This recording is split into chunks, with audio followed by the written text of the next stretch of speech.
또 한 번에 생명나무 방송국의 말씀을 통해서 교통할 수 있음을 감사하게 생각합니다. 생명의 말씀, 생명의 교통, 교회 건축을 위한 산돌 전체적인 제목이고, 이제 우리는 요한 서신을 통해서 교통하고 있습니다. 후에는 베드로 서신을 통해서 지속적으로 교통을 할 것입니다. 두 번째 말씀, 말씀 안의 교통과 생명의 말씀과 말씀 안의 교통. 요한일서 1장 1절서부터 4절.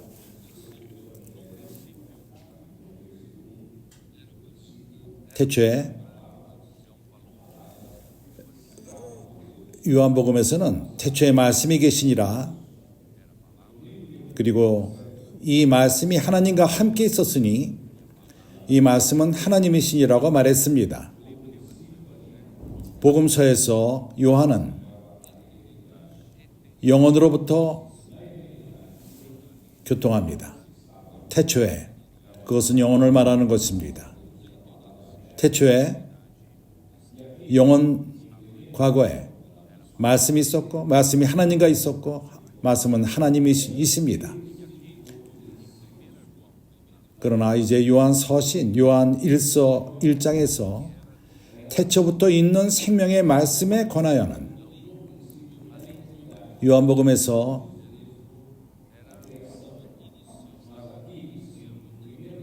영원 과거의 태초, 창조 이전을 때를 말하는 것입니다. 그러나 요한 1서에서 태초부터 있는 생명의 말씀에 관하여는 이것은 창조의 시작을 말하는 것입니다. 그래서 우리가 깨닫게 되는 것은 요한의 첫 번째 서신은 요한복음의 연속인 것입니다.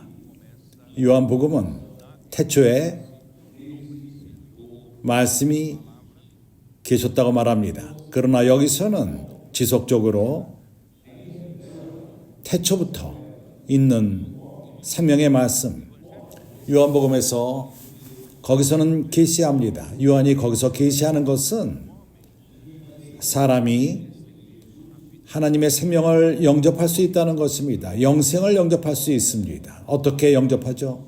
예수를 믿음으로 말미암아 하나님의 보내신 자 예수, 그분 말씀 자신이신 분이십니다. 그리고 그 서신 첫 번째 편지에서 주님을 이미 영접한 자, 하나님의 생명을 받고 영생을 받은 자들, 믿음으로 말미암아 말씀 가운데에서 그들은 신성한 교통 안으로 들어간다는 것입니다. 그리스도의 몸을 건축하기 위해서. 매우 흥미로운 것은 요한 서신에서 이렇게 시작합니다. 1절을 내가 읽겠습니다. 태초부터 있는 생명의 말씀에 관하여는 우리가 들은 바요, 눈으로 본 바요, 주목하고 우리 손으로 만진 바라. 우리 손으로 만진 바라. 생명의 말씀에 관하여라고 말합니다. 생명의 말씀. 형제들이요, 나는 형제들이 이 부분을 조심스럽게 보시기 바랍니다. 우리는 이러한 그 단어들을 읽는데 익숙해 있습니다. 그렇지만 우리가 깨닫지 못할 수가 있습니다. 참으로 이것이 얼마나 놀라운 일인가. 그 뒷 배경에, 이걸 말할 적에 그 뒤에 어떠한 배경이 있는가 하는 것을 보는 줄 모르겠습니다. 생각해 본 적이 있습니까? 온 우주를 창조하신 하나님, 그분은 성령의 계시에 의하면은 그분의 갈망은 사람에게 생명을 주는 것입니다. 바로 이것을 위해서 사람을 창조하셨습니다.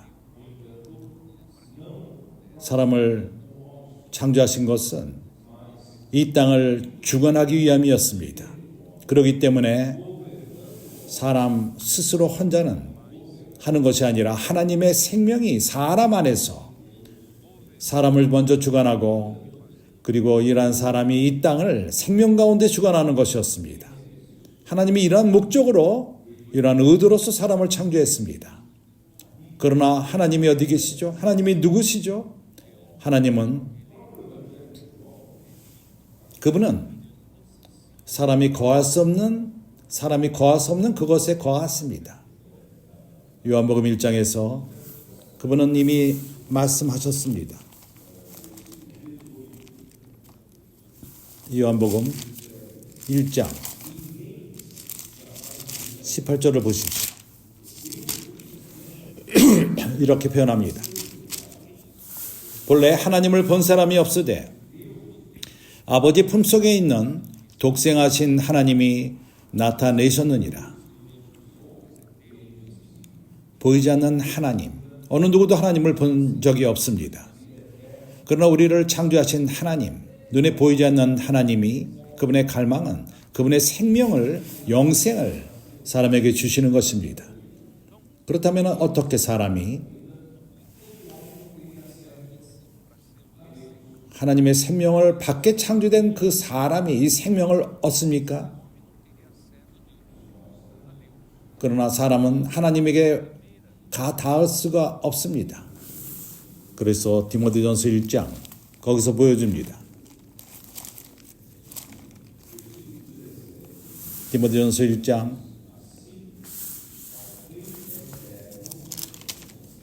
17절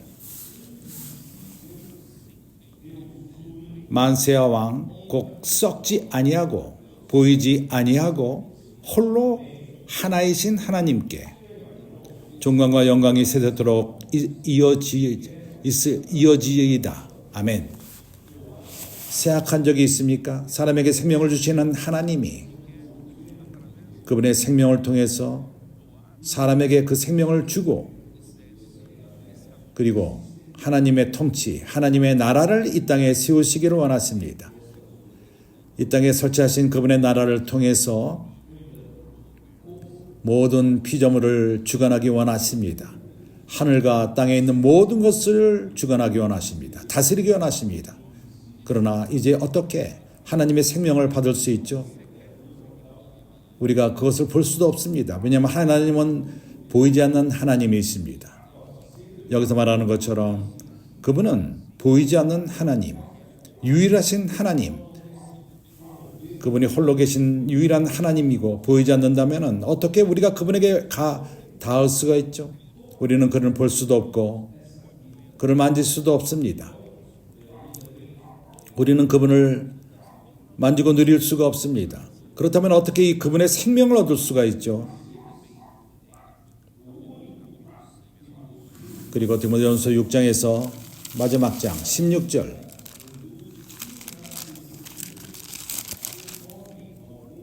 오직 그에게만 죽지 아니함이 있고 가까이 가지 못할 빛에 거하시고 아무 사람도 보지 못하였고 또 볼 수 없는 자신이 그에게 존귀와 영원한 능력을 돌리지어다. 아멘. 보십시오. 우리 하나님, 그분은 사람에게 생명을 주기를 갈망하십니다. 그분은 유일한 하나님이요 유일하게 죽지 아니하는 하나님이고 그리고 그분은 사람이 가까이 가지 못할 빛에 거하시고 어느 누구도 그분을 볼 수가 없었습니다. 그리고 볼 수도 없습니다.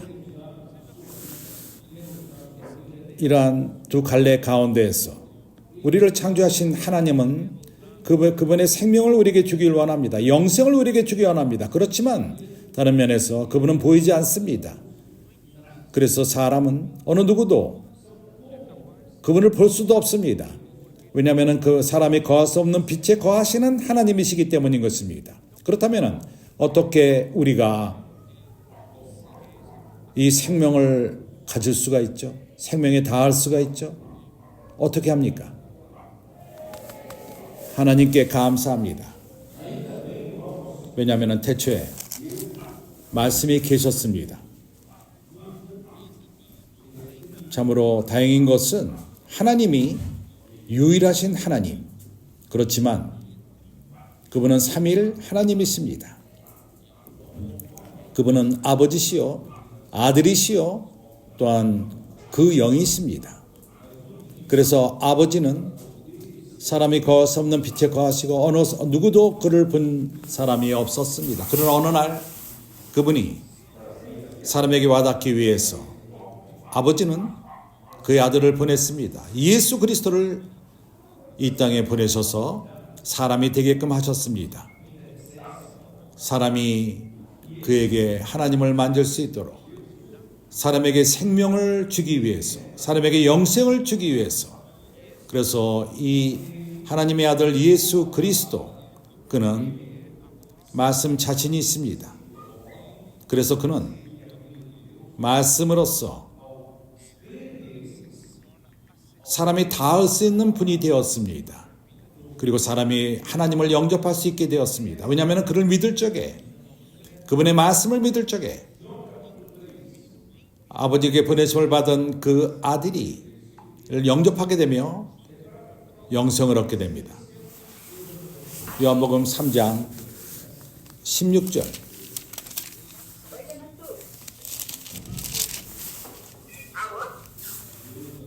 요한복음 3장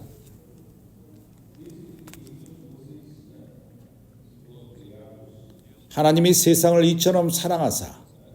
어렸을 때부터 우리는 이 구절을 많이 받고 익숙해 있습니다. 우리는 이것을 외울 수도 있습니다.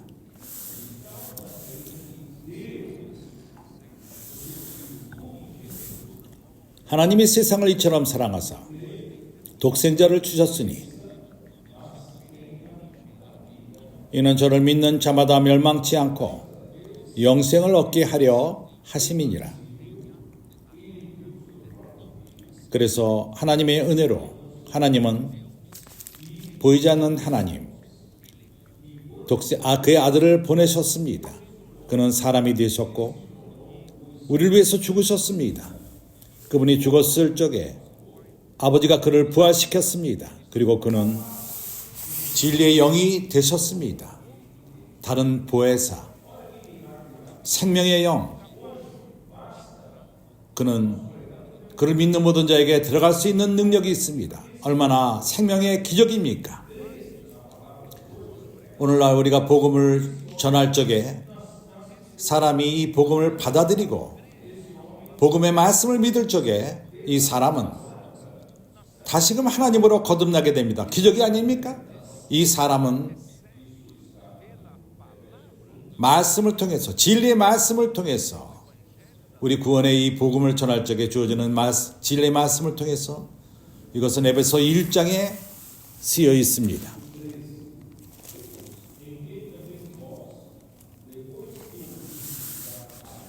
13절.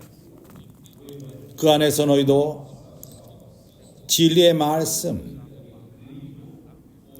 그 너희의 구원의 복음을 듣고 그 안에서 또한 믿어 약속의 성령으로 인치심을 받았으니. 당신이 믿을 적에, 예수를 믿을 적에 진리의 말씀을 통해서 누군가가 우리에게 전했습니다. 이것은 우리 구원의 복음인 것입니다. 그때 우리는 영생을 영접하게 된 것입니다. 그리고 성령은 이것을 인치십니다. 그리고 우리는 하나님의 자녀가 됩니다. 보십시오. 이것은 적은 일이 아닙니다. 그렇기 때문에 다시금 우리가 요한 1서로 돌아와서 태초부터 있는 생명의 말씀에 관하여는 우리가 들은 바요, 눈으로 본 바요, 주목하고 우리 손으로 만진 바라. 우리가 누리는, 우리가 만지는, 우리 손이 이것을 만졌습니다. 생명의 말씀에 관하여 이것을 만졌다고 요한은 말합니다. 참으로 하나님은 사람이 닿을 수가 없습니다. 갈 수가 없습니다. 사람이 볼 수 없는 빛 가운데 거하시며 사람 어느 누구도 하나님을 본 자가 없고 하나님을 만진 자가 없습니다. 그렇지만 어느 날 하나님이 그의 아들을 보내셨습니다. 그는 이 세상에 오셨고 사람이 되었습니다. 그리고 요한은 다른 사도들과 함께 봤습니다. 생명의 말씀으로 만지게 되었습니다. 예수를 받고 그리고 주목하게 되었습니다. 주목한다는 말이 뭔지 압니까? 그것은 쳐다보되 목적을 갖고 보는 것입니다. 눈으로만 보는 것이 아니라 좀 더 자세하게 목적을 갖고 보는, 주목하는, 매 순간마다 주목합니다. 예수를 주목했습니다. 그의 삶을 받고 그가 하시는 말씀, 한 말씀, 그의 태도, 그런 모든 것을 주목했습니다. 생명의 말씀을 주목했던 것입니다. 그뿐만 아니라 그리고 우리 손으로 만진 바라. 생명, 그것은 추상적입니다. 하나님은 보이지 않는 하나님이십니다. 사람은 볼 수가 없고 그러나 어느 날 그가 보이는 하나님이 되셨습니다. 사람에게 왔습니다. 예수로 이 땅에 오셔서 사시고 그와 함께 있던 사람들, 그 중에 하나가 요한인 것입니다. 그가 증거합니다. 그는 봤습니다. 그리고 주목했습니다. 그리고 손으로 만졌습니다. 그의 손으로 만졌습니다. 기묘하지 않습니까? 우리가 이것을 지나가는 식으로 표면적으로 이것을 읽을 적에 깊이를 모릅니다. 그러나 이 깊은 뜻을 보십시오. 얼마나 이러한 배우의 놀라운 것이 있습니까? 그래서 우리가 더 깊이 들어가기 전에 내가 말하길 원하는 것은 사도 요한은 그의 편지를 쓸 적에 그리고 요한에 쓴 모든 글을 볼 적에 그는 주후 90년쯤 썼습니다. 그는 에베소에서 이것을 썼습니다. 그 당시에 교회는 어려움을 당했습니다. 이단이 들어왔습니다. 이단은 말하기를 그리스도는 육신으로 오지 않았다. 그러한 이유 때문에 요한의 글에서 목적이 있습니다. 교회가 이런 데로부터 자유케 되기 위해서, 그런 모든 마귀적인 가르침으로부터 자유롭게 하기 위해서. 마귀는 가족이 원합니다. 사람으로 하여금 섞여 원합니다. 믿음과 사람에게 주신 하나님의 이 믿음, 이것은 사람의 이상으로 생각으로 이것을 이해할 수 없는 것입니다. 사람의 생각 가운데 있을 적에 하나님과 함께 있던 그분이 사람이 되었다. 인간의 현명한 생각으로서 이것은 불가능한 것입니다. 이해할 수 없습니다. 그렇기 때문에 그노시즘이 들어왔습니다. 그노시즘은 1세기 마지막에 시작되었습니다. 그리고 말하기를 이거 분석하기 원했습니다. 하나님을 분석하기 원했습니다. 인간의 현명한 생각으로 분석하며 이 그노시즘은 사람으로 하여금 사람의 생각 가운데 깊은 생각, 그러나 이것은 사람의 머리로서 이해하기를 원했던 것입니다. 그래서 어떤 이들은 말하기를 예수 그리스도가 태어났을 적에 그는 예수로서 그가 성령으로 태어났다는 것을 부인합니다. 처녀 마리아에게 났다는 것을 믿지 않습니다. 그들은 생각하기를 예수가 평범한 사람으로 태어났고 모든 사람과 같이 태어나고 그러나 세례를 받을 적에 침례를 받을 적에 그리스도가 그 몸 안으로 들어갔었다. 그리고 십자가에서 죽을 적에 나가셨다. 이렇게 이런 말로써 믿음에 관한 것을, 초자연적인 것을, 신성한 것을 사람의 현명한 생각으로 설명하기를 원했던 것입니다. 그래서 이 그노시즘이 진리를 변질시켰습니다. 이러한 설명으로 변질시켰습니다. 그노시즘. 거기서 사람에게 보여주기를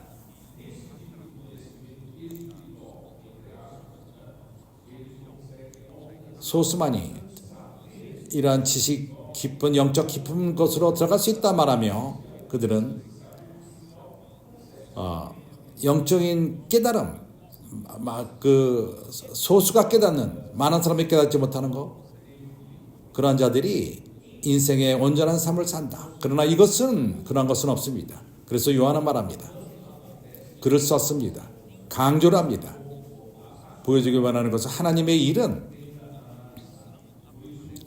인간의 현명한 생각으로 그 영역이 아니라 사람의 그 지식으로 생각으로 되는 그 분석할 수 없는 것입니다. 그래서 그는 다시금 강조합니다.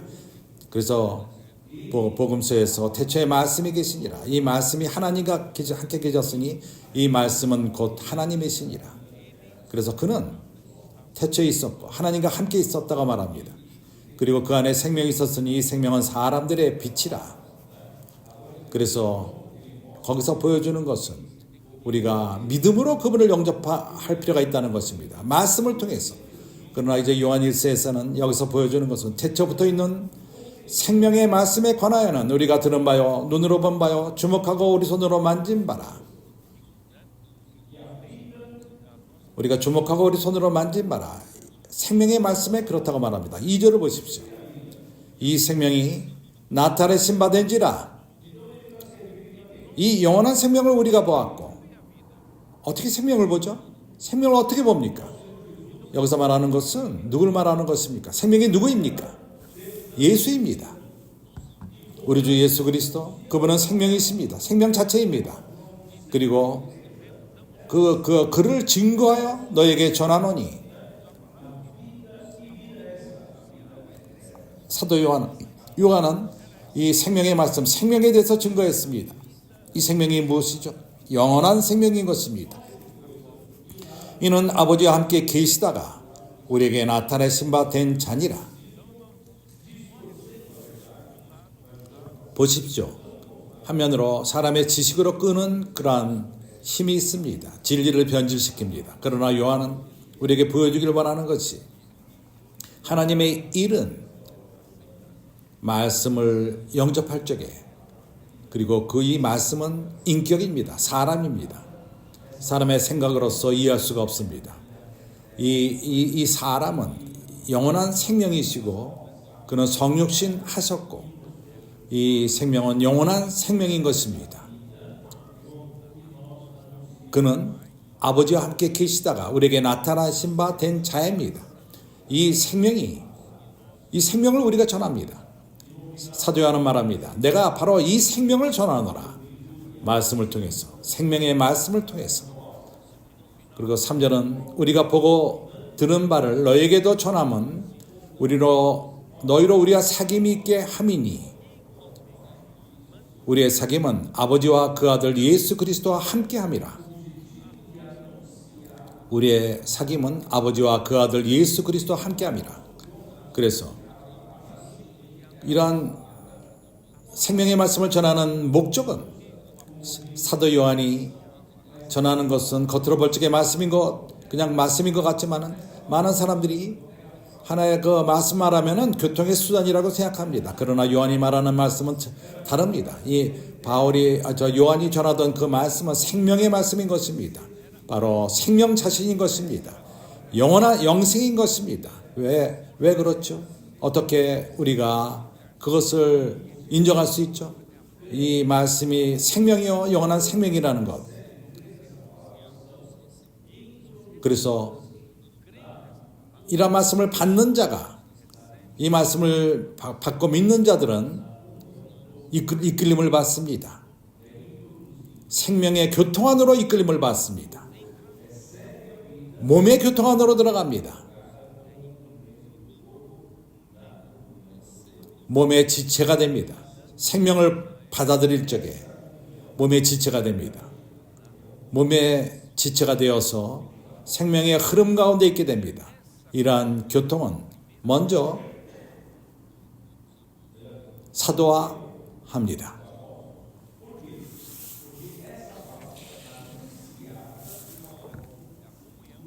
먼저 사도와 사귐이 있고, 왜 그렇죠?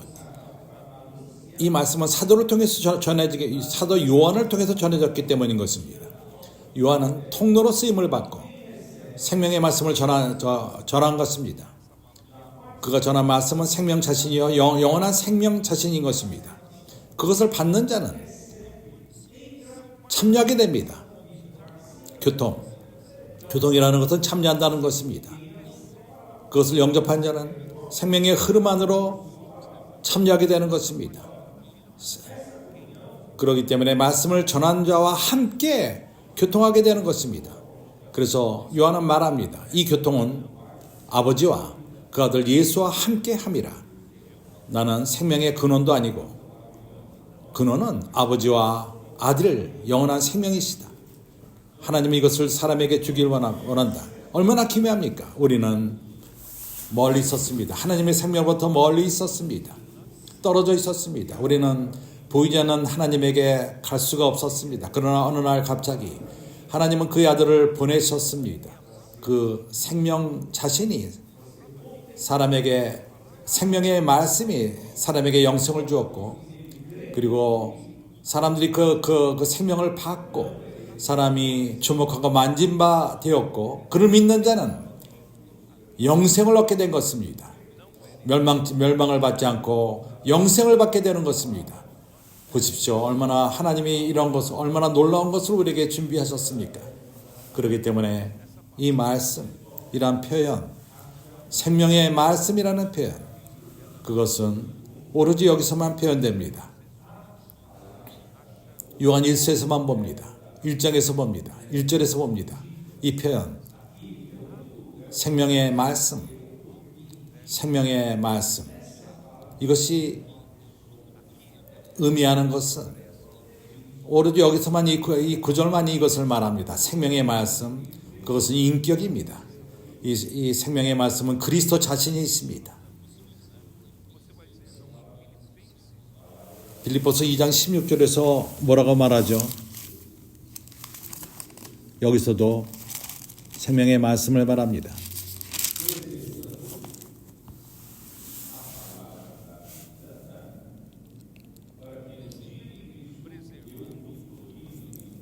생명의 말씀을 밝혀 나의 다름질도 헛되지 아니하고 수고도 헛되지 아니하므로 그리스도의 날에 나로 자랑할 것이 없게 하려 함이라.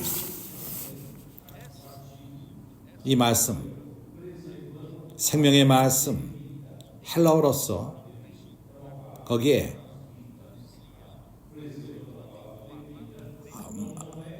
생명의 말씀, 생명을 주는 말씀이라는 뜻입니다. 그래서 이것은 요한이 표현한 유일한 요한일서 1장 1절에서 말하는 것과 뜻이 틀립니다.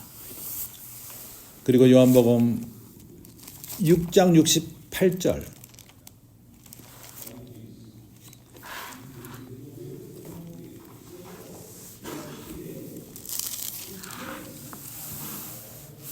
시몬 베드로가 대답하여 주여 영생의 말씀이 계심에 우리가 네게로 가오리이까.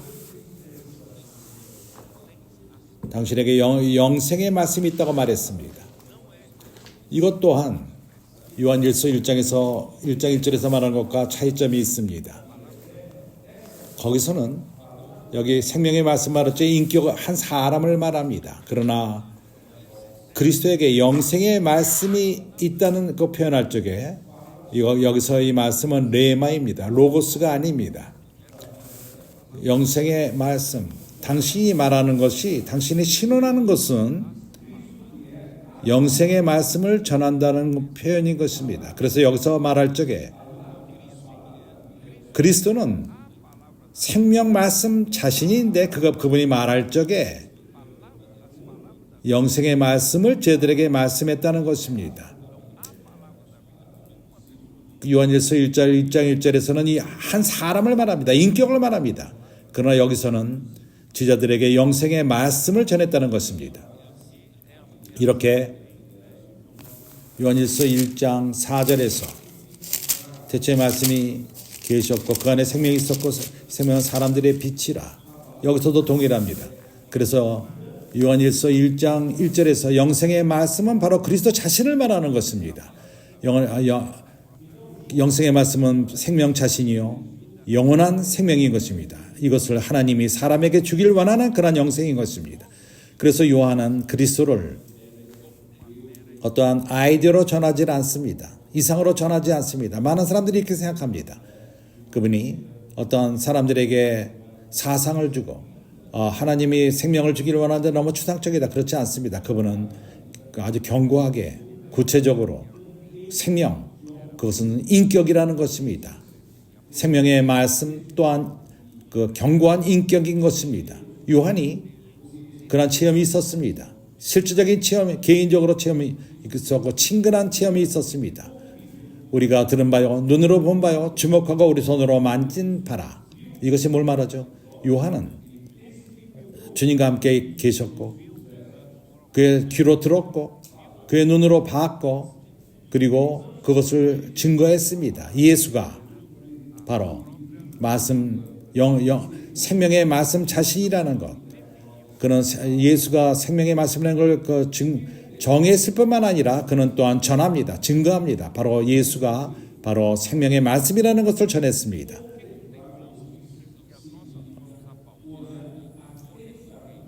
생명의 말씀에 대하여 우리가 증거하노니 그리고 주목한다는 것은 목적을 갖고 본다는 것입니다. 우리가 들은 바요, 눈으로 본 바요, 주목하고 우리가 우리의 뭘 봤을 적에 그러나 이것을 주목한다는 것은 좀 더 조심해서 보는 것입니다. 목적을 갖고 좀 더 지시하며 보는 것입니다. 그래서 주목한다는 것은 보는 것 이상입니다. 조심해서 봄으로 인해서 목적을 갖고 보는 것입니다. 이것이 보여주는 것은 요한과 다른 제자들이 예수를 동반했던 제자들이 주님을 봤습니다. 조심해서 봤습니다. 주님이 행하시는 모든 것을 봤습니다. 하시는 말씀도 봤습니다. 그리고 그것을 증거했습니다. 그가 생명의 말씀이라는 것을 그들이 예수님이 생명의 말씀이라는 걸 증거했던 것입니다. 손으로 만졌다는 것은 이것이 추상적이지만 않고 그 말씀은 닿을 수 있는 말씀이 육신이 되었고 요한복음 1장 14절의 말씀이 육신이 되어 우리 가운데 거하심에 은혜와 진리가 충만하더라. 예수께서 이 땅에 사시는 동안 그는 사람들이 만질 수 있었습니다. 누가 주님을 만졌죠? 영적인 믿음을 갖고 주님을 만질 적에 말씀을 만지는 것입니다. 생명을 만지는 것입니다. 마가복음 3장 10절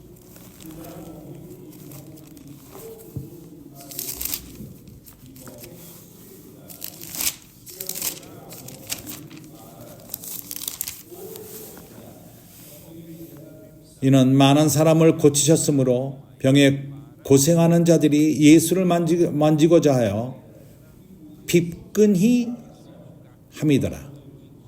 예수를 만질 수가 있었습니다. 영생의 말씀이신 그분을 만질 수 있었던 것입니다. 주 예수여 놀랍습니다. 그리고 5장 마가복음 5장 31절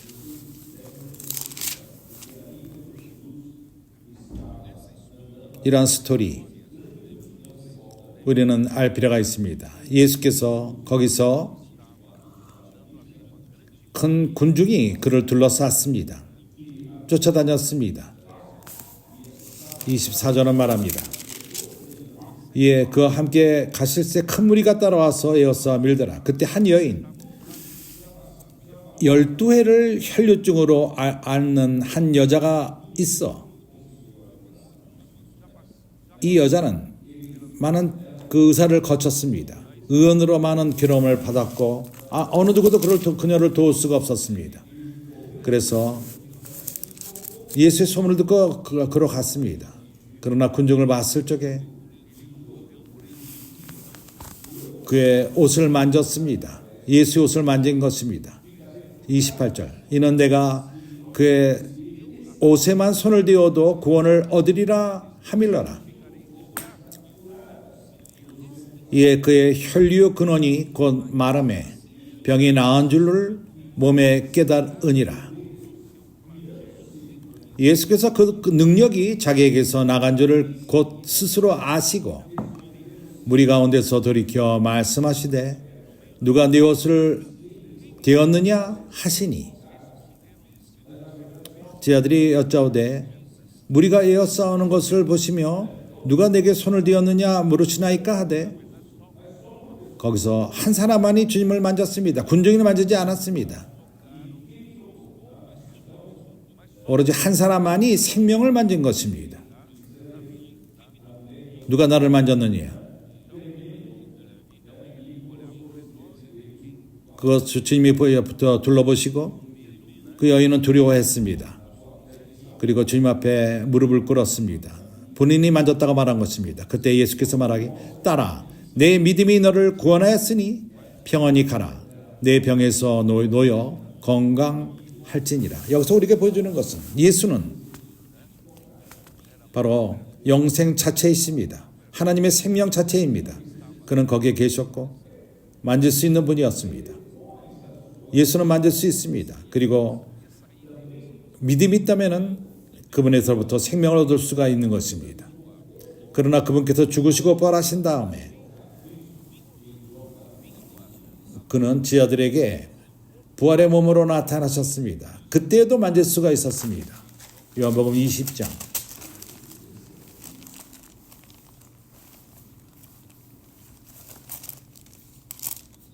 17절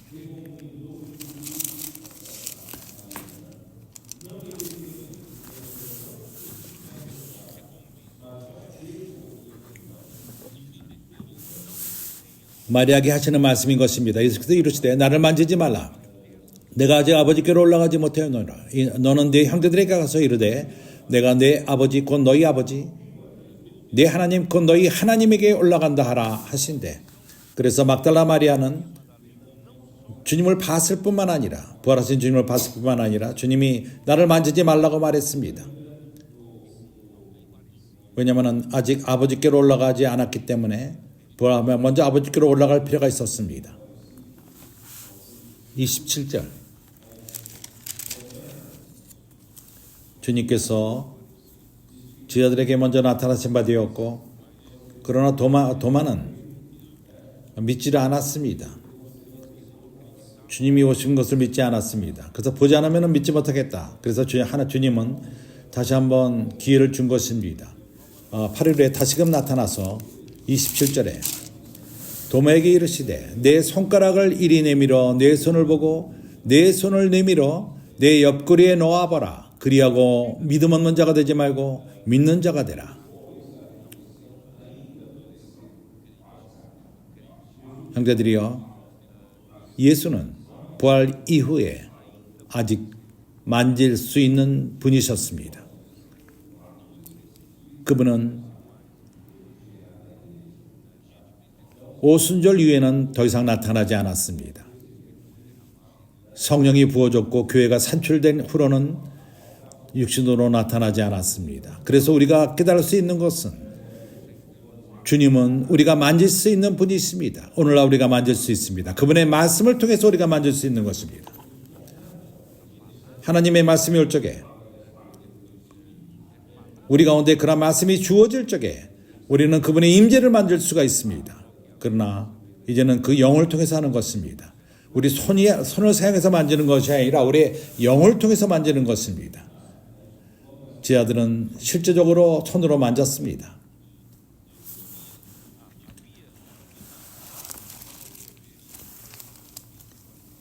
고린도전서 15장 44절을 보죠.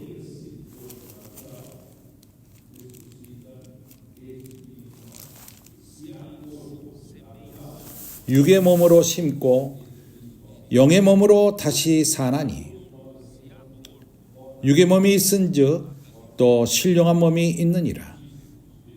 오늘 우리 모두는 이 육신의 몸을 갖고 있습니다. 물질적인 몸, 하나님이 창조한 이런 몸을 안에 살고 있습니다. 그러나 어느 날 예수를 믿는 우리는 이 육신의 몸이 변형되어서 부활의 몸, 영적인 몸, 신령한 몸을 갖게 될 것입니다. 아직도 우리에게 몸이 있을 것입니다. 그러나 이것은 물질이 아닙니다. 오늘날 이 우리의 몸은 물질입니다. 아톰과 엘렉트론. 그러나 어느 날 우리는 몸을 갖게 될 것인데 그것은 물질의 몸이 아닙니다. 물질이 아니라는 것이 뭘 뜻하죠? 우리가 저 위에 올라가도 거기에 무게가 없습니다. 무게가 더 이상 없을 것입니다. 별로 물질이 아니기 때문입니다. 물질이 아니라면 무게가 없습니다. 중력의 원칙이 적용될 수 없습니다. 그래서 영적인 몸, 그런 몸을 갖고 아무데나 갈 수 있습니다. 그리스도와 함께 왕노릇할 적에, 주님의 나라가 임할 적에 하늘에 속한 부분에서 우리가 땅을 돌보고 다스리고, 우리가 비행기를 탈 필요가 없습니다. 차를 탈 필요도 없습니다. 우리는 주님과도 같이 영의 몸을 갖고 나타나고 사라지고 할 수 있습니다. 그래서 주님은 부활 이후에도 만질 수 있는 분이셨습니다. 그래서 우리가 다시금 돌아와서 생명이 나타나신 바 된지라 우리가 이것을 받고 그것을 우리가 증거하노니 영생, 이는 아버지와 함께 계시다가 우리에게 나타나신 바 된지라. 생명의 말씀은 생명 자신인 것입니다. 참으로 얼마나도 그 추상적인 이 생명, 이것을 설명하기가 쉽지가 않습니다. 우리가 생명에 대해서 설명해 보라고 말한다면 어떻게 설명할 것입니까? 참으로 설명하기에 많은 어려움이 있을 것입니다. 생명이 무엇인가는 걸 설명하기가 쉽지가 않습니다. 그러나 이 생명이 나타난 바 되었습니다. 예수에게 나타났습니다. 예수님에게 나타났습니다. 예수가 이것을 말씀하셨습니다. 그분이 생명이라고 말했습니다. 요한복음 14장 6절에서 어떻게 얘기를 하시죠? 예수께서 대답하여 가라사대 내가 길이요 진리요 생명이니 나로 맘지 않고는 아버지께로 올 자가 없느니라. 우리가 아버지를 가기 위해서는 아버지와 생명의 연결을 가질 필요가 있습니다. 생명이 연결하지 않는다면 어느 누구도 사람을 하나님을 볼 수 없고 볼 수도 없습니다. 우리가 아버지께로 갈 수조차 없는 것입니다. 그러나 예수는 바로 영생의 말씀이요 생명 자신이신 그분이 아버지께 할 수 있는 길을 여신 것입니다. 그분은 생명 자신이십니다. 그분이 바로 길입니다. 생명이 있습니다. 그분이 진리이시오 생명이 있습니다. 오늘 아침 나는 생각했습니다. 진리를 어떻게 정의를 내리는 것이 가장 좋은 정의인가 생각해 봤습니다.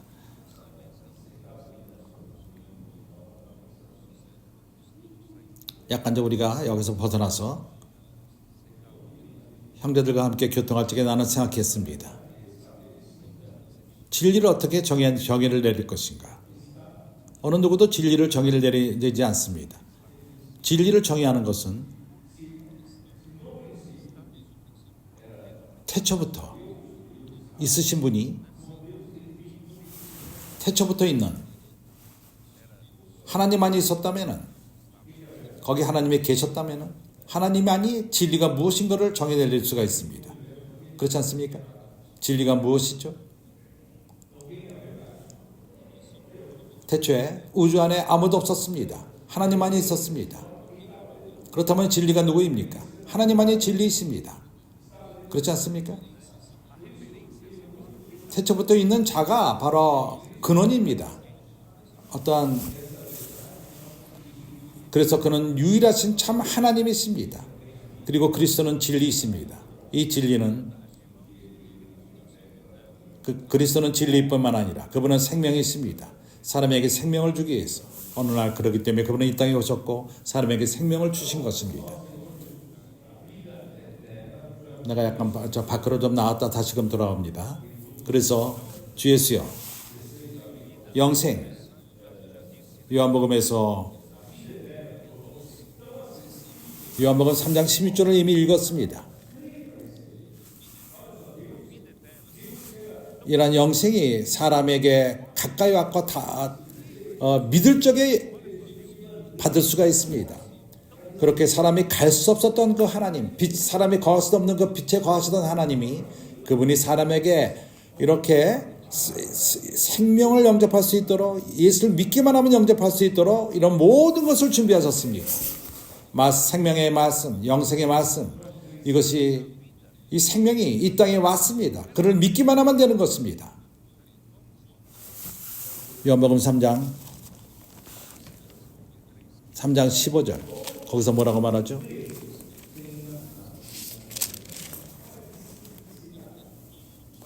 이는 저를 믿는 자마다 영생을 얻게 하려 하심이니라. 얼마나 단순합니까? 영생, 하나님의 생명, 사람에게 멀었던 그 하나님의 생명, 사람이 다 할 수 없고 어느 누구도 갈 길이 없었습니다. 갈 수 없는 먼 데 있었습니다. 그러나 하나님이 예수를 보내시고 그가 생명이요, 생명 자신이요, 생명의 말씀이요, 그가 영생으로서 이 땅에 왔습니다. 하나님에게 보내심을 받은 자로서 오로지 그를 믿기만 하면 되는 것입니다. 사람이 어떻게 영생을 얻을 수가 있죠? 오로지 믿기만 하면 되는 것입니다. 그러나 유대인들이 믿지 않았습니다. 유대인들이 저버렸습니다. 유대인들이 핍박했습니다. 그리고 유대인들이 그를 죽였습니다. 유대인을 말할 적에 특히 유대인의 인도자 사두개인과 그 바리새인들과 장로들, 그들은 믿지 않았습니다. 핍박했습니다. 예수를 잡았습니다. 그리고 예수를 죽였습니다. 그래서 생각해 보십시오. 그래서 그런 말합니다. 그는 그에 속한 자들에게 왔다고 말합니다. 그러나 그들이 영접하지 않았다고 말합니다. 영접하지 않았을 뿐만 아니라 예수를 죽였습니다. 생명이신 그분, 하나님이 정말 선물로서 다 그렇게 주신 것을 사람은 받지 않았습니다. 요한복음 6장 47절에서 동일한 것을 말합니다. 진실로 진실로 너에게 이르노니 믿는 자는 영생을 가졌나니. 참으로 영생에 가까워졌습니다. 주님을 믿기만 하면 됩니다. 그러나 그들은 믿지 않았습니다. 요한복음 3장 36절은 뭐라고 말하죠? 그렇기 때문에 아들을 믿는 자는 영생이 있고 아들을 순종치 아니하는 자는 영생을 보지 못하고 도리어 하나님의 진노가 그 위에 머물러 있느니라.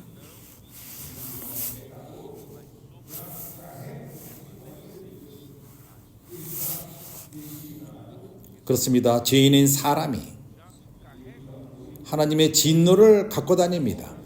그는 영원한 불못으로 들어갈 자입니다. 이미 판단을 받았습니다.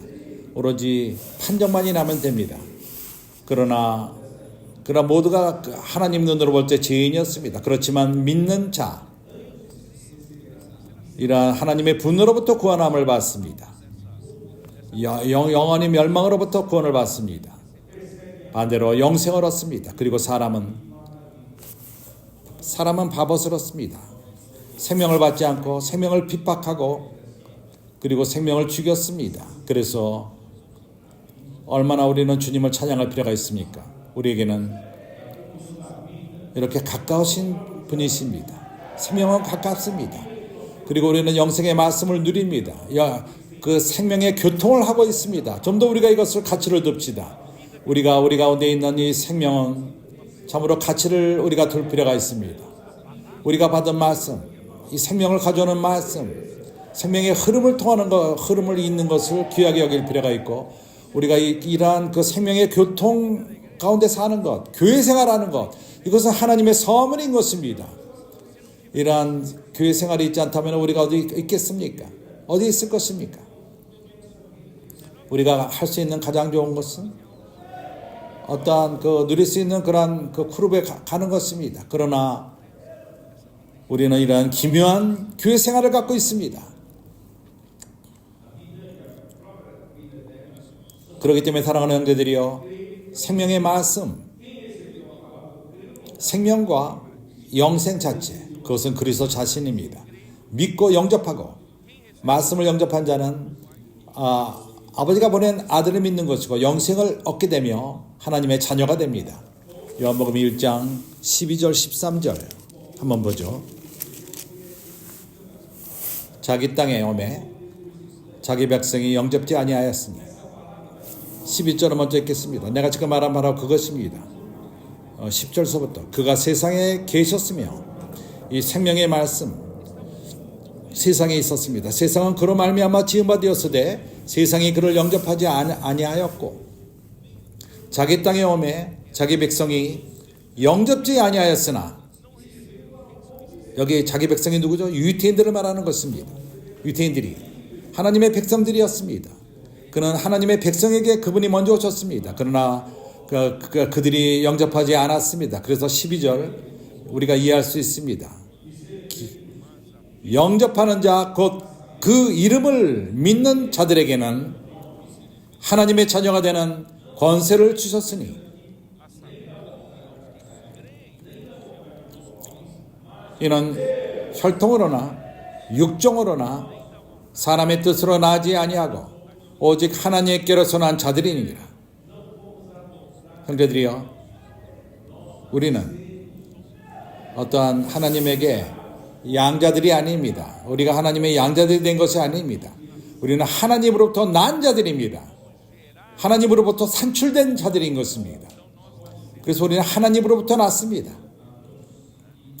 바로 이것입니다. 그래서 사도 요한은 봤습니다. 그리고 간증했습니다. 그걸 전했습니다. 영생의 말씀, 복음으로 그걸 전한 것입니다.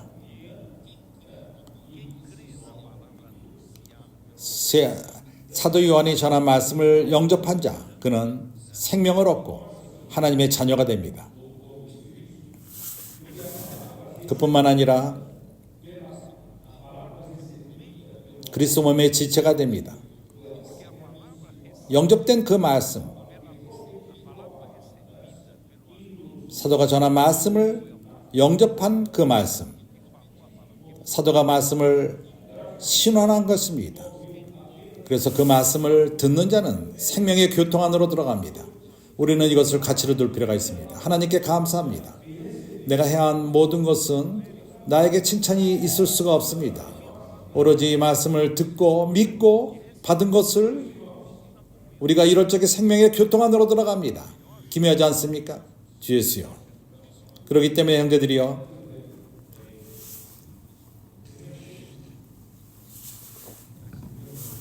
참으로 쉽지가 않습니다. 설명하는 것이. 고린도전서 1장 14절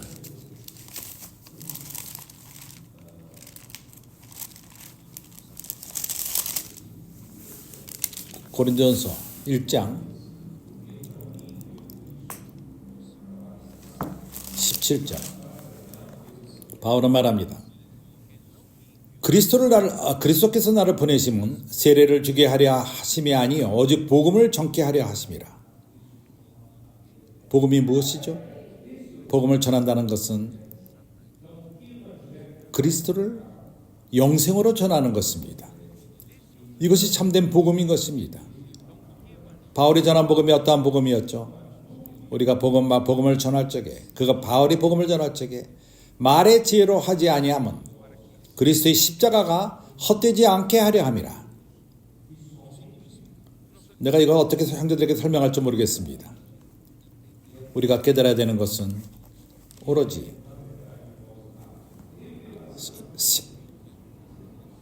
생명의 말씀만이 그리스도 자신입니다.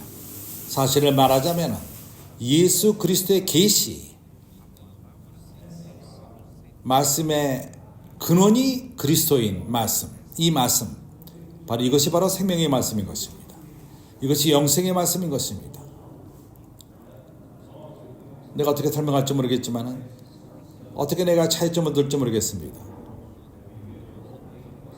우리가 크리스찬이 되어서 많은 교사들을 통해서 우리가 많은 것을 배웠습니다. 그 좋은 크리스찬의 삶을 살아야 되고 그러한 것들을 배웁니다. 어떤 하나님 말씀을 전하는 것을 배웁니다. 그리고 성경을 많이 알게 되고 창세기 때부터 계시록까지 많은 부분을 알게 됩니다. 그러나 이것이 의미하는 것은 성경에 안에서 전하는 그 모든 말씀, 하나님의 말씀을 설명하는 그러한 모든 설교의 말씀이 다 생명의 말씀은 아닙니다. 그렇기 때문에 많은 이들이, 교사들, 성경을 전하는 많은 이들이, 그들은 말씀의 지혜로 전합니다. 달변으로 전합니다. 테크닉을, 훈련된 그러한 테크닉의 말씀으로 전합니다. 듣는 사람으로 하여금 사람이들로 관심을 끄는데, 듣는 사람들이 집중을 갖고 어떤 지식을 받아들이게끔 하는 것입니다. 이렇게 할 적에 그 결과는 성경에 대한 어떤 지식을 얻게 됩니다. 그러나 그 열매를 산출하는 것, 생명을 산출하는 것, 그것은 생명의 말씀만이 생명을 줍니다. 그러나 이 생명의 말씀은 오늘날 바울 때에는 바울이 하나님에게 선택함을 받고 이러한 말씀을 전하게끔 선택을 받은 것입니다. 그래서 바울은 말합니다. 에베소 서신에서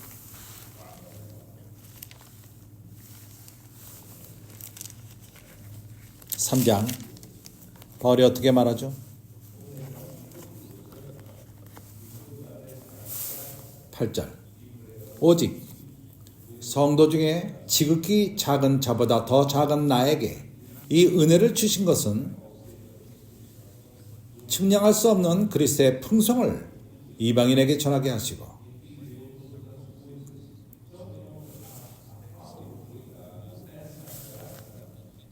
영원부터 만물을 창조하신 하나님 속에 감췄던 비밀의 경륜이 어떠한 것을 드러내게 하십니다. 하나님은 바울에게 이러한 은혜를 주었습니다. 이방인에게 측량할 수 없는 그리스도의 비밀을 전하게 하신 것입니다. 바울이 이 복음을 어떻게 전했죠? 2절, 너희를 위하여 내게 주신 하나님의 그 은혜의 경륜을 너희가 들었을 터이니, 또 계시로 내게 비밀을 알게 하신 것은 내가 이미 대강 기록한 것 같으니 그리스도의 비밀을 내게 깨닫는 것을 너희가 알 수 있으리라. 계시의 말씀. 하나님은 그분의 말씀을 교회에게 주시기를 원하십니다. 이 말씀이 그리스도 자신이라면 그 안에 하나님의 생명을 담고 있고 영생을 담고 있는 말씀이라면 이것은 결과를 산출합니다. 그것은 교회의 건축을 산출합니다. 결과를 꼭 산출합니다. 생명의 성장을 산출하고 그리스도 몸의 지체를 산출합니다. 그렇기 때문에 바울은 고린도전서로 돌아와서 그는 고린도인들 가운데 사람의 지식을 사용하기를 원치 않았습니다. 그가 사람의 지식을 갖고 전했다면 이 말씀은 생명을 가져오지 않습니다. 좋은 설교는 될 수 있습니다. 그러나 생명의 결과가 있지 않습니다. 그렇기 때문에 바울은 말합니다.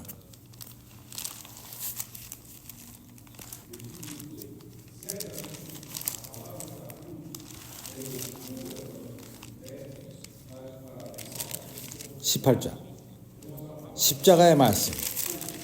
이것은 1장 18절, 십자가의 도는 멸망하는 자들에게는 미련한 것이요 구원을 얻는 우리에게는 하나님의 능력이라. 하나님으로부터 말씀이 나왔다면 능력을 갖고 나옵니다. 그렇기 때문에 역사합니다. 형제들이 길에서 복음을 전할 적에 천국 복음을 땅에서 길에서 전하고 있습니다. 그것이 잠겼던 말씀을 사용하던, 오늘날 또 4가지뿐만 아니라 28, 이게 어디서 왔는지 모르겠지만 형제들이 그것을 갖고 전합니다. 그리고 또 4가지 매일매일 주어지는 말씀을, 그 숫자를 갖고 전합니다. 거기에 또한 어린아이의 말씀에는 7가지가 있습니다. 그러나 어쨌든 그 주에 주어지는 말씀을 갖고 전합니다. 그래서 이것이 하나님의 옳은 말씀이라면 능력으로 역사합니다. 능력이 있는 말씀인 것입니다. 주 예수여, 그래서 22절 유대인은 표적을 구하고 헬라인은 지혜를 찾으나 우리는 십자가에 못 박힌 그리스도를 전하니 유대인에게는 거리끼는 것이요 이방인에게는 미련한 것이로되 오직 부르심을 입은 자들에게는 유대인이나 헬라인이나 그리스도는 하나님의 능력이요 하나님의 지혜니라. 그리스도가 누구죠?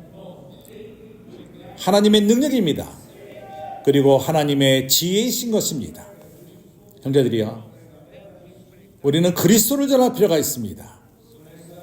당신이 그리스도를 전하지 않는다면 오로지 성경의 지식만을 전할 것입니다. 좋은 설교를 할 것입니다. 그것이 안락함을 줄 수도 있습니다. 듣는 사람을 하여금. 그러나 우리는 바울에게 배울 필요가 있습니다.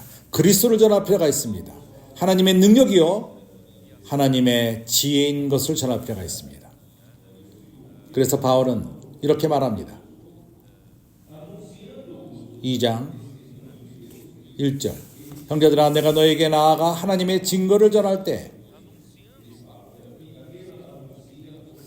그는 항상 전했습니다. 그 지혜의 말씀을 전하지 않았습니다. 그가 전한 것은 하나님을 증거했습니다. 말과 지혜 아름다운 것으로 아니하였으니 사람이 지혜로 아니했습니다. 아름다운 말로 전하지 않았습니다.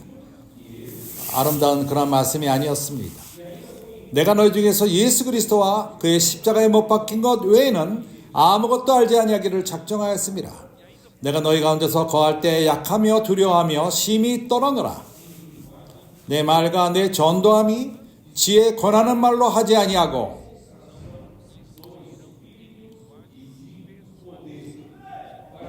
다만 성령의 나타남과 능력으로 하여 너희 믿음이 사람의 지혜에 있지 아니하고 다만 하나님의 능력에 있게 하려 하였노라. 1장 24절은 말합니다. 그리스도는 하나님의 능력이요 하나님의 지혜이니라. 나는 빨리 말하기를 원합니다. 지혜. 잠언 8장을 본다면은 한번 그 부분을 한번 보죠. 잠언 8장에서 볼 수 있는 것은 그리스도가 하나님의 지혜 자신이었습니다. 자체였습니다. 12절 나 지혜는 명철로 주소를 삼으며 지식과 근신을 찾아 얻나니 여호와를 경외하는 것은 악을 미워하는 것이요 그리고 22절로 넘어가서 여호와께서 그 조화의 시작 곧 태초에 일하시기 전에 나를 가지셨으며 만세 전부터 상고부터 땅이 생기기 전부터 내가 세움을 입었나니 다른 말로 말해서 하나님은 그리스도를 사용해서 그리스도를 지혜로 사용하셨습니다. 이제는 능력이신 것입니다. 지혜와 능력의 차이점이 어디 있죠? 그리스도는 지혜요 또한 능력이 있습니다. 지혜는 왜 필요하죠? 지혜는 계획하기 위함인 것입니다. 지혜는 설계하기 위함인 것입니다. 그리스도는 하나님에게 사용되어서 설계한 것입니다. 그는 그 건축자였습니다. 설계자였습니다. 30절을 보십시오.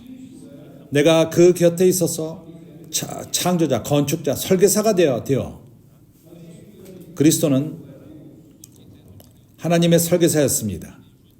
하나님을 위해서 계획했습니다. 그러나 그는 하나님에서 계획할 적에 뭘 근거로 했죠?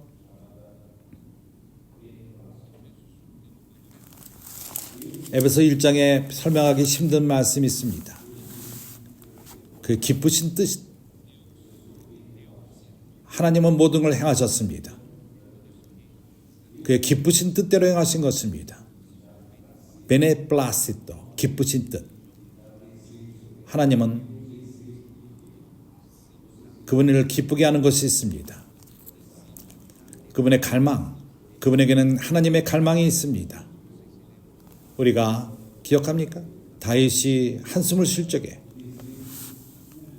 단숨이 한숨을 쉴 적에 그것이 그의 기쁘신 뜻이었습니다. 그의 갈망인 것입니다. 그의 기쁜 마음으로부터 난 갈망입니다. 다윗은 그렇기 때문에 하면서 누가 저 물을 나에게 주랴, 그렇게 한숨을 쉬었습니다. 블레셋이 그 가운데 있었기 때문에 그 물을 얻을 수가 없었습니다. 그가 이렇게 한숨을 쉴 적에 하나님에게 이러한 깊으신 뜻이 있습니다. 그분에게는 갈망이 있습니다. 그래서 그리스도는 그 하나님의 뜻을 이해를 했습니다. 그래서 하나님의 깊으신 뜻대로 그는 설계했습니다. 하나님의 창조주가 된 것입니다. 이러한 모든 것을 창조했습니다. 그렇기 때문에 그는, 왜냐하면 그런 지혜 자체였기 때문입니다. 그리고 능력은 왜 있죠? 이루기 위한 것입니다. 행하기 위한 것입니다. 건축하기 위한 것입니다. 그리스도는 하나님의 지혜요, 또한 계획하기 위해서 지혜요, 또한 그의 하나님의 능력인 것은 이루기 위한 것입니다. 행하기 위한 것입니다. 어떻게 실질적으로 하나님의 뜻을 우리 가운데 어떻게 행하시죠? 하나님의 능력으로 건축하는 것입니다. 하나님의 능력이 어디 있죠? 말씀 가운데 있습니다. 그렇기 때문에 말씀은 역사합니다. 말씀이 역사하지 않는다면 하나님으로부터는 말씀이 아닙니다. 그것이 말씀이 역사한다면 하나님으로부터 말씀인 것입니다. 왜냐하면 그리스도는 하나님의 지혜요, 하나님의 능력인 것입니다. 주 예수요. 그래서 그리스도는 하나님의 능력입니다. 계획했던 것을 이루기 위함인 것입니다. 모든 예수께서 거치신 모든 과정은 그분이 성육시 때부터 인생의 삶을 사시고 십자가의 죽으심과 그분의 부활하심, 승천하심, 이러한 모든 것은 계획된 것입니다. 누가 계획했죠? 그리스도가 계획했습니다. 이것이 하나님의 지혜요. 그분은 하나님의 지혜로서 성육신하시고 인생의 삶을 사시고 십자가에 죽으시고 부활했습니다. 그리고 부활 때 십자가에서 피를 흘린 것도 또한 계획된 것입니다. 십자가에서 피를 흘리심이 사람으로 하여금 죄로 구원을 받게 합니다. 사람이 타락한 다음에 사단이 하나님을 위한 사람을 망쳤습니다. 하나님은 더 이상 사람을 회복할 수 없는 것처럼 보였습니다. 하나님의 원래 뜻으로 돌이킬 수 없게끔 한 것 같이 보였습니다. 아닙니다. 그리스도가 이 땅에 오셔서 구속을 이루셨습니다. 그리고 그 피를 흘리시고 죄로부터 자유롭게 하셨습니다. 계시록 1장 15절. 이 구절이 아니라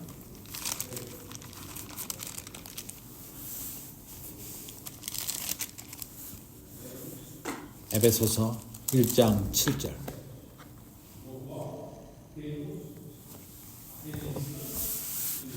에베소서 1장 7절. 우리가 그리스도 안에서 그의 은혜 풍성을 따라 그의 피로 말미암아 구속 곧 지사함을 받았으니, 하나님의 은혜로 이 구속이 사람을 다시금 하나님으로 돌이키게 한 것입니다. 사람은 하나님에게 불순종했고 이 세상에 죄가 들어왔습니다. 죄로 말미암아 사망이 들어오고 사망이 모든 사람을 주관했습니다. 모든 사람이 죄를 지르고 죄를 범함에 하나님의 영광에 이르지 못했습니다. 우리 모두는 정죄함을 받은 자들이었습니다. 죄 가운데 거라합니다. 그리고 우리는 영원한 멸망으로 가게끔 됐던 자들입니다. 그러나 그리스도께서 구속을 이루심으로 우리를 구속함으로 하나님으로 돌아올 수 있게 하신 것입니다. 하나님의 본래 뜻으로 돌이키게 한 것입니다. 그래서 이 구속은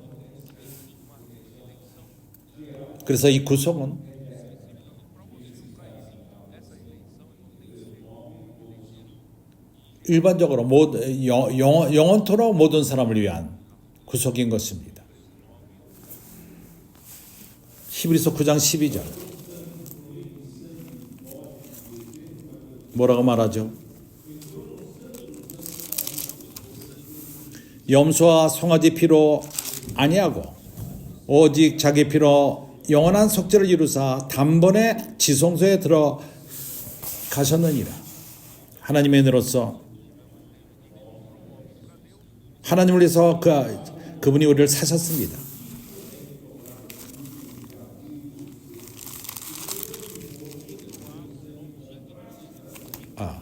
계시록 5장 9절 10절.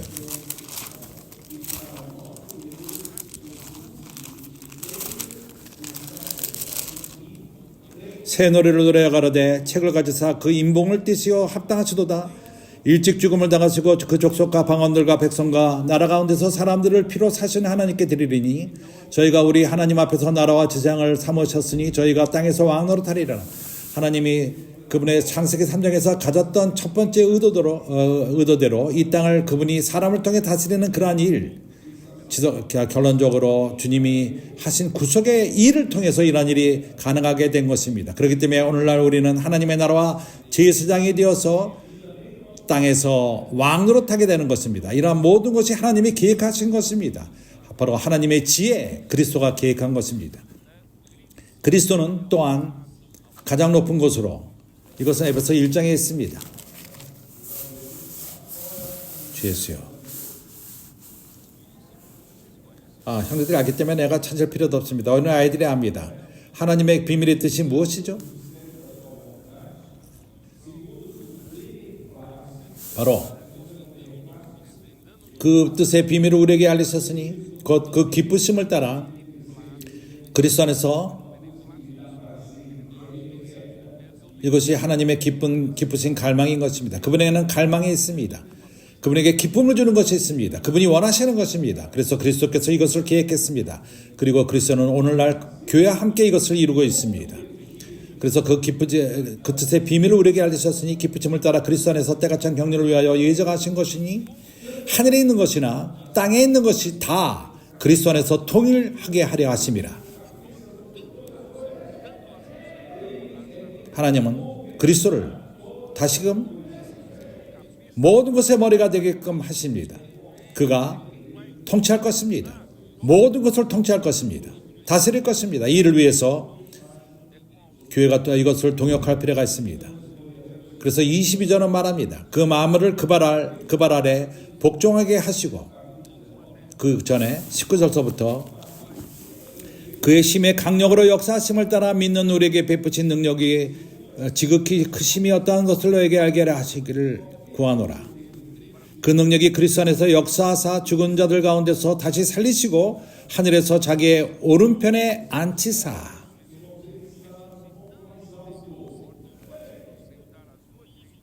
모든 정사와 권세와 능력과 주관하는 자들이 이 세상뿐 아니라 그는 가장 높은 곳에 계십니다. 그 모든 이름에 뛰어나게 하사 그에게 모든 권세가 주어집니다.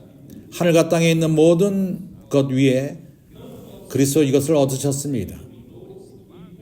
모든 정사와 권세와 능력과 주관하는 자들과 이 세상뿐만 아니라 오는 세상에 일컫는 모든 이름에 뛰어나게 하시고 또 만물을 그 발 아래 복종하게 하시고 그를 만물 위에 교회의 머리로 주셨느니라. 모든 것이 그리스도의 발밑에 있게 됩니다. 그러나 아직까지 교회가 이것을 집행할 필요가 있는 것입니다. 그래서 교회에게 주었습니다. 교회는 그의 몸이니 만물 안에서 만물을 충만케 하는 자의 충만이니라. 그렇기 때문에 주님의 일하심은 우리를 채우는 것입니다. 하나님은 우리를 채울 필요가 있습니다. 그렇기 때문에 주 예수여, 이제 우리가 돌아와서 십자가의 말씀, 고린도전서 1장에서 읽은 그 9절의 말씀, 그것은 단순하게 사람의 말씀을 잘 전하는 능력으로 되는 것이 아닙니다. 그것이 이루어지지 않습니다. 그것으로 이루어지지 않습니다. 우리가 성경에 좋은 교사들을 산출하고 그것이 아닙니다. 우리는 그리스도의 말씀, 하나님의 말씀, 이것은 생명을 전하는 말씀, 그것을 믿을 적에 하나님으로 보내시는 자의 그런 말씀을 믿을 적에 이 땅에서 그분의 사역을 이루시는 분은 그리스도요, 진리의 영으로서 그분은 능력을 갖고 교회를 통해서 이루십니다. 이것을 알고 있었습니까? 오늘 그분은 지속적으로 하나님의 뜻을 이루고 있습니다. 그러나 오늘날에는 교회를 통해 행하십니다. 어떻게 교회를 통해서 이루시죠? 이걸 이루기 위해서는 능력이 필요한데 이 능력은 말씀으로부터 옵니다. 교회는 20세기 동안 19세기 동안 교회는 이것을 이해하지 못했습니다. 교회는 하나님 말씀을 저버렸습니다. 바울 시대 때 바울을 저버렸습니다. 주후 67 온 아시아가 바울을 저버렸습니다. 주후 90 요한 시대 때 교회 많은 인도자들 디오드레베가도 같이 각자가 자기의 으뜸됨, 자기의 그 두드러짐만을 추구했고 위치를 추구했고 생명의 말씀을 저버렸습니다. 요한으로부터는 말씀을 저버린 것입니다. 이렇게 19세기 동안 교회는 어둠 흑암 시대의 가운데 있었습니다. 우물 밑으로 내려간 것입니다. 하나님은 기억을 사용하셨고 회복하기 시작했습니다. 그러나 오늘날까지 완전히 회복되지가 않았습니다. 교회가 완전히 회복되지 않았습니다. 하나님은 빌라델베 교회를 필요로 하십니다.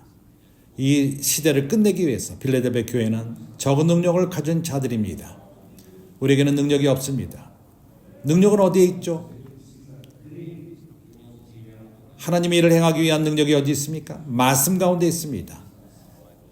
그러나 이것을 위해서 당신은 믿을 필요가 있습니다. 말씀을 믿을 필요가 있습니다. 그리스도의 말씀이 하나님의 일을 한다는 것을 믿을 필요가 있습니다. 당신의 달변이 아닙니다. 당신의 좋은 설교가 아닙니다. 아름다운 메시지가 아니라 바로 말씀 스스로가 하나님의 뜻을 능력을 갖고 이루십니다. 내가 토요일날 라이브에서 이것을 말했습니다.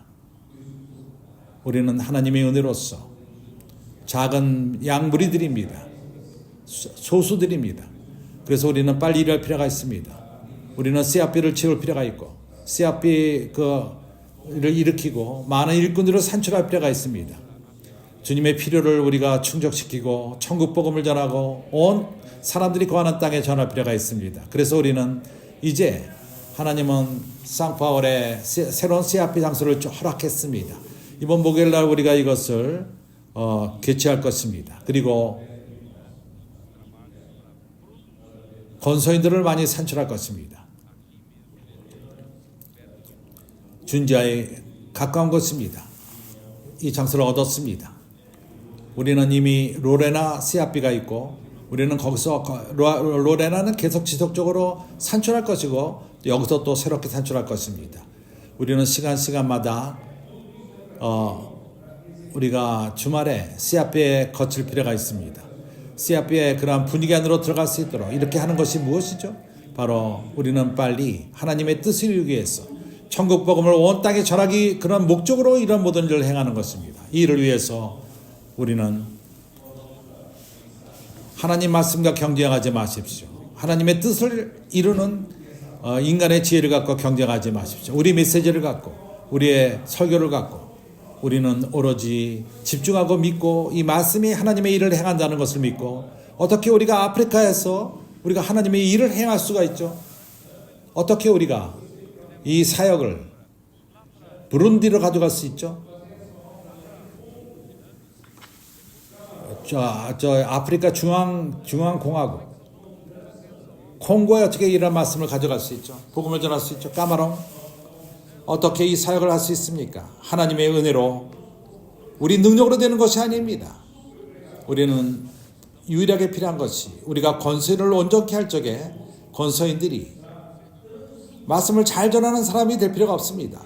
오로지 신실하면 됩니다. 그리고 신실하고 충성될 필요가 있습니다.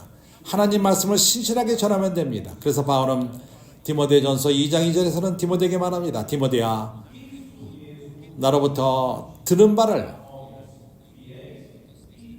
많은 증인들 가운데 너는 이것을 전하라.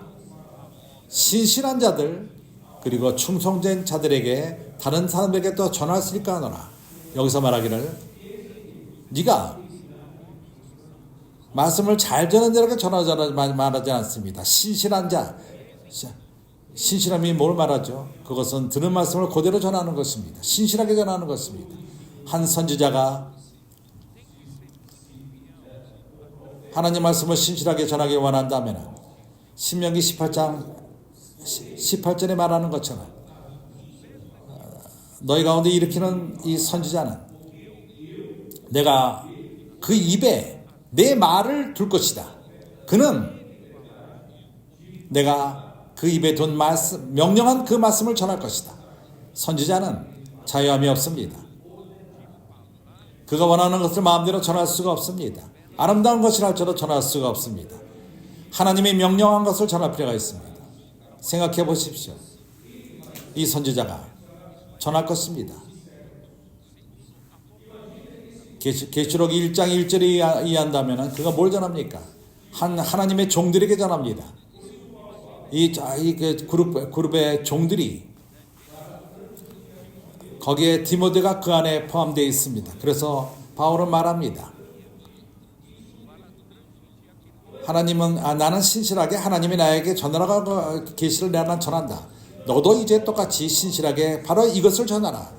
바로 이것을 전하라. 네 메시지를 전하는 것이 아니다. 바로 이것을 전하라. 그래서 우리 모두는 신실한 전하는 자가 될 필요가 있습니다. 신실하고 충성된 것은 그렇게 그냥 말한 것이 아닙니다. 충성된 것이 필요합니다. 말씀을 전하는 데는 충성됨이 필요합니다. 신실하지만 또한 충성됨이 필요합니다. 신실한다는 것은 스스로의 말을 전하지 않는 것입니다. 오로지 하나님의 말씀만을 받은 것을 신실하게 전하는 것입니다.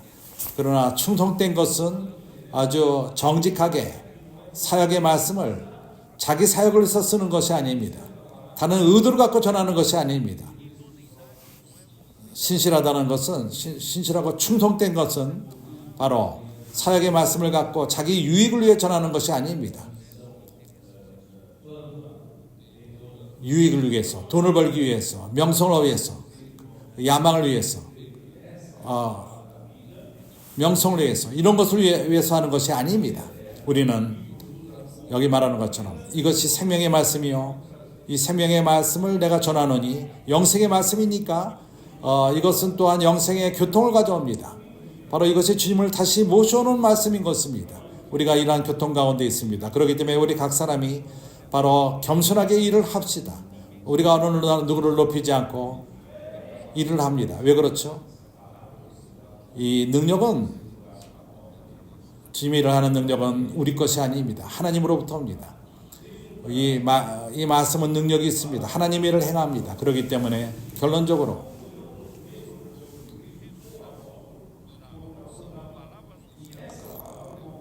바울이 전한 사도의 전한 말씀은, 요한 사도가 전한 그 말씀은 교통을 산출하고 생명을 산출합니다. 교통을 통해서 주어지는 사도와의 그 교제는 바로 아버지와 아들 교제 안으로 이끕니다. 그 지체를 통해서 영접될 적에 우리 가운데 흐릅니다. 피가 흐르듯 흐릅니다. 생명이 흐릅니다. 가장 좋은 예입니다. 그래서 교회는 우리로 깨닫게 하기 위해서, 교회는 그의 몸인 것입니다. 교회는 그리스도의 몸입니다. 이 몸을, 우리 몸을 보십시오. 내 몸을 보십시오. 살아있습니다. 생각하고 유용할 수 있습니다. 말을 합니다. 왜 그렇죠? 왜냐하면 몸이 살아있기 때문인 것입니다. 무엇이 살아있게끔 하죠? 피가 흐름으로 되는 것입니다. 피가 흐를 적에 공급합니다. 모든 내 몸 안에 모든 세포를 살아있게 합니다. 뭘 통해서 되죠? 피에 통해서 공급이 오며 영양분이 옵니다. 산소가 옵니다. 그리고 중요한 것은 또한 끄집어냅니다. 피는 또한 밖으로 끄집어냅니다. 쓰레기들, 그 독들, 그러한 탄소들, 하나님의 은혜로 피의 흐름을 통해서 이러한 일이 이루어집니다. 그렇기 때문에 바울은 에베소 5장에서 말합니다. 교회는 물로 씻는 말씀에 물로써 거룩하게 되고, 한면으로 말씀은 우리를 공급합니다. 하나님의 생명과 본질로서 우리를 공급합니다. 하나님의 말씀은 우리를 씻습니다. 또한 우리를 깨끗하게 합니다. 끄집어냅니다. 모든 그 쓰레기들을 끄집어냅니다. 이러한 방식으로서 이 생명의 교통을 통해서, 그렇기 때문에 우리는 이러한 교통 안에 머뭅시다. 생명의 교통 안으로 이런 하나님 생명의 말씀이 우리 가운데 흐를 적에 하나님의 뜻을 이룹니다.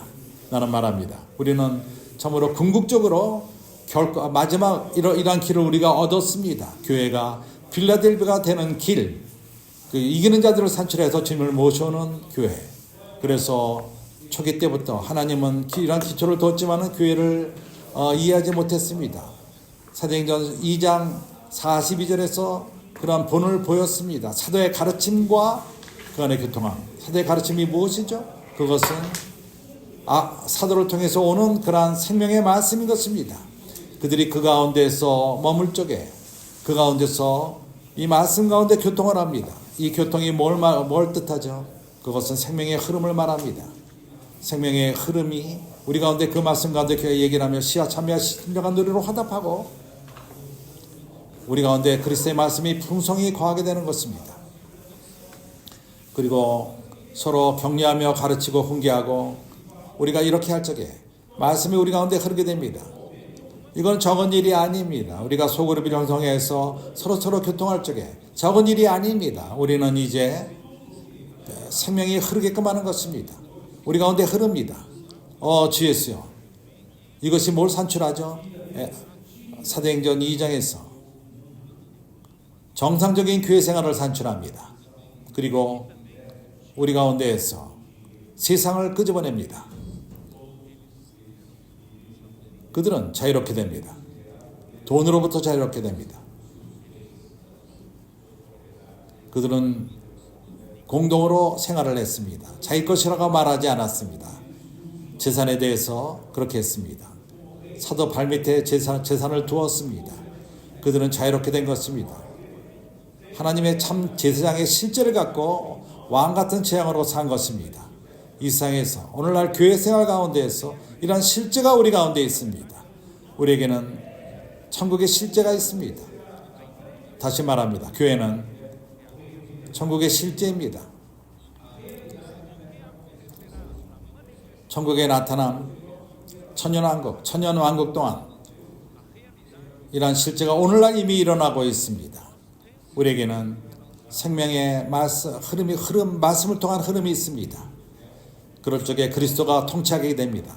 그리스도께서 실제가 되며 천국의 실제를 갖고 우리는 이러한 나라 밑에 있습니다. 이러한 실제 밑에 이미 있습니다. 그렇기 때문에 우리는 지속적으로 하나님은 우리가 이 세상으로부터 구원대 받기를 원합니다. 이 세상 시스템으로부터 돈으로부터 자유롭게 되기 원합니다. 우리는 돈의 억압을 받기를 원치 않습니다. 돈을 사랑하면 너무나도 강하기 때문에 돈의 통치함을 받을 수도 있습니다. 그러나 이러한 가운데서 주님이 우리를 자유롭게 하고 있습니다. 우리가 가진 모든 것은 주님을 위함인 것입니다. 그래서 그들은 하나가 되어서 성전과 집에서 떡을 떼고 순전한 마음으로 교통을 가졌습니다. 그렇게 할 적에 하나님은 그들 가운데 날이 가면 갈수록 구원받는 자의 숫자를 더하게 하신 것입니다. 일합시다. 정상적인 상태에서 교회는 확장됩니다. 그리고 또 교회 그 숫자를 우리가 1년 동안 2배로 늘립시다. 우리는 사춘기 아이들 집회에서 이것을 말했습니다. 아직도 우리는 11개월이 남아 있습니다. 내년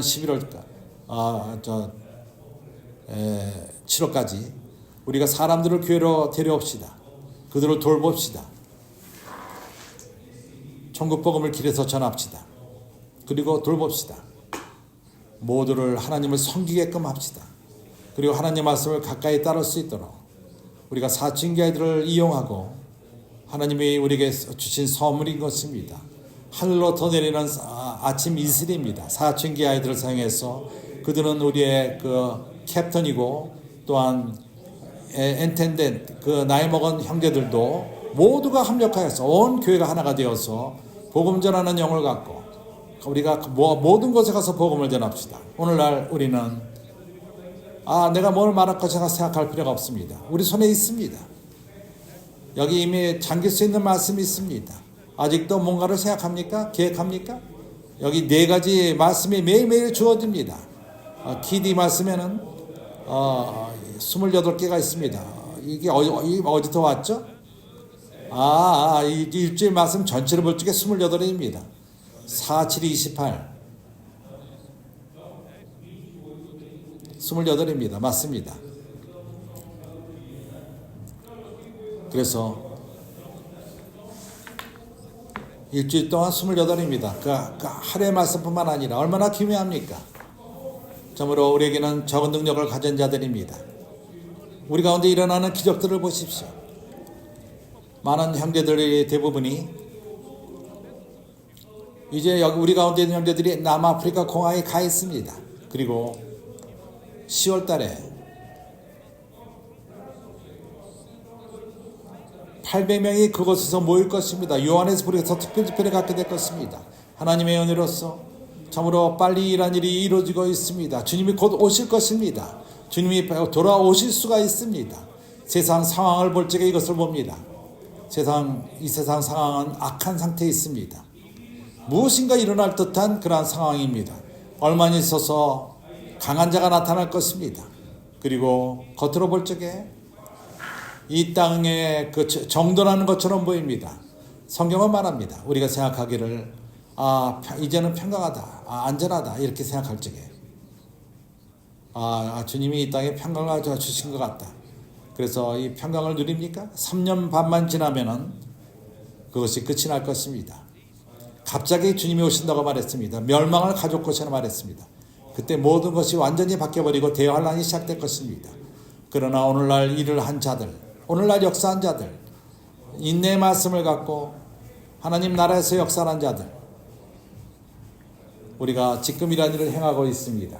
그러한 자들은 자유롭게 됩니다.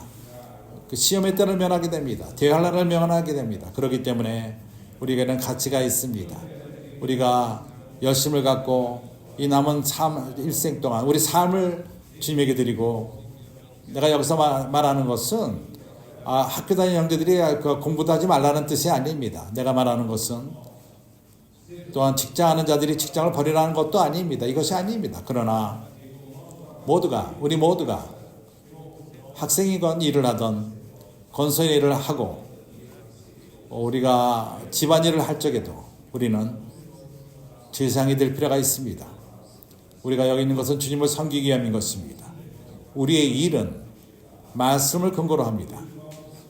말씀이 생명의 교통을 가져옵니다. 이러한 목적에 다다르게끔 하는 것입니다. 이제 궁극적으로 내가 쓴 것을 읽겠습니다. 이것을 읽음으로써 끝을 내겠습니다.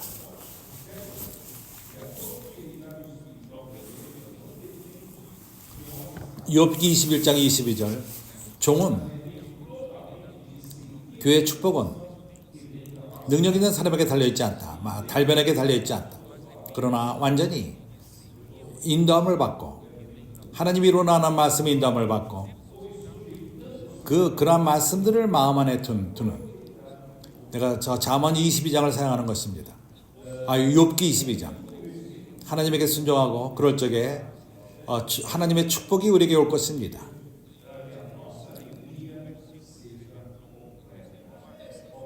요한일서 1장 4절 마지막에 내가 이러한 글을 쓰는 것은 우리의 기쁨이 충만케 하려 함이라. 참으로 우리가 말씀을 사랑하고 생명의 말씀을 사랑하고 우리에게 생명을 주는 이러한 말씀, 이 말씀이 능력이 있고 하나님의 뜻을 행할 수 있고 또 생명의 교통 가운데 머무를 적에 이런 교회 생활이 기쁨으로 충만한 교회가 될 것입니다. 실제로 오늘날 그러합니다. 그렇기 때문에 교회 생활은 우리에게 원칙을 세웁니다. 이것은 우리에게 큰 기쁨을 가져옵니다. 잠언 29장.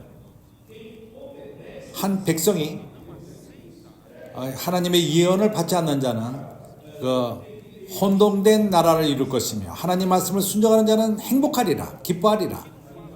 여기서 말하기를 능력 있는 많은 사람들이 필요하다 이렇게 말하지 않습니다. 하나님의 뜻을 행하기 위해서 이러한 자가 필요하다고 말하지 않고 그럴 적에 행복하다고 말하지 않습니다. 여기서 말하기를 백성이 하나님의 계시를 받지 않는 자는 혼돈된 그런 나라를 이룰 것이며 하나님 말씀을 순종하는 자는 행복하리라, 기쁘리라, 기뻐하리라. 하나님의 뜻을 행하는 것은 하나님의 말씀이 하는 것입니다. 참으로 이것이 핵심적인 것입니다. 그래서 하나님의 입으로 나오는, 선자의 입으로 나오는 그러한 생명의 말씀이 하나님의 계시를 가져오고 이 말씀이 통치합니다. 교회를 통치합니다. 그리고 공급을 가져오며 빛을 가져오며 방향제시를 줍니다. 거기에 순종하는 자는 행복할 것입니다. 기뻐할 것입니다. 기쁨이 충만할 것입니다. 교회가 사도행전 2장 42절로 돌아와서 교회가 인내를 갖고 서로의 가르치는 가운데 교통하며 성도들 가운데서 이 말씀을 갖고 교통할 적에 교회가 건축되며 교회 생활이 기쁨의 분위기가 될 것이며 아주 순전한 생활을 하게 될 것입니다. 하나님의 뜻은, 하나님의 나라는 로마서 14장 17절을 읽으면서 끝을 내겠습니다. 로마서 14장 17절. 하나님의 나라는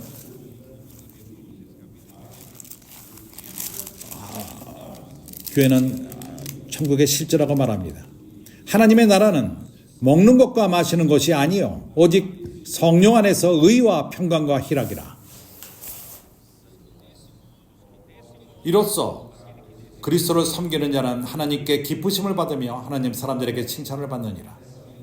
이제 이 왕국을 위해서 싸웁시다. 분투합시다. 이 나라를 위해서 우리는 미리 이 교회 생활을 통해서 이것은 천국의 실제입니다. 하나님의 나라는 의와 평강과 희락입니다. 성령 안에서의 그러합니다. 아멘. 주님이 형제들을 축복하시기 바랍니다. 아멘.